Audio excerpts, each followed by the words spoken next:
चैन सुकून भूले गईली, दिलवा के दर्द याद गईली।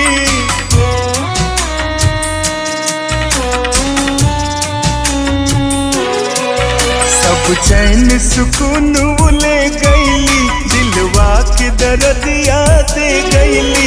हम रात रात भर जागी दिन सार करीले, हम रात रात भर जागी दिन सार करीले।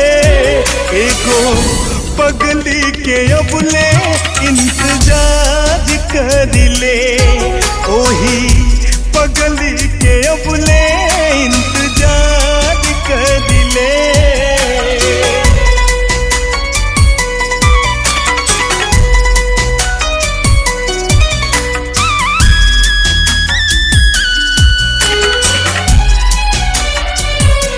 वो दिल में ओकरे समाइल सुरतिया बाटे, भाइल पागल के जैसन हलतिया बाटे।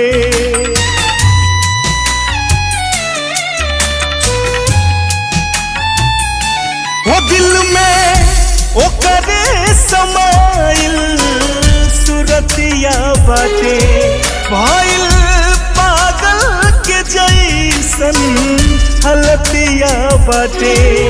ओकरा न पता बा उसे कितना प्यार करीले, ओकरा न पता बा उसे कितना प्यार करीले। एगो पगली के अबले इंतजार करीले, ओही पगली के अबले इंतजार करीले।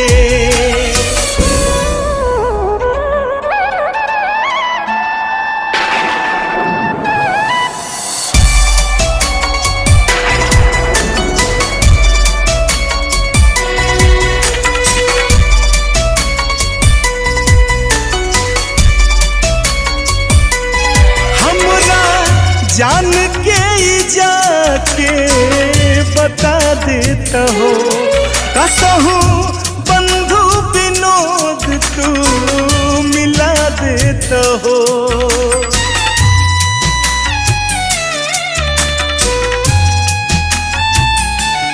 हमरा जान के जाके बता देता हो, कसहू बंधु विनोद तू मिला देता हो। केहुओ के न बात पे अभियो एतबार करीले, केहुओ के न बात पे अभियो एतबार करीले। एगो पगली के अबले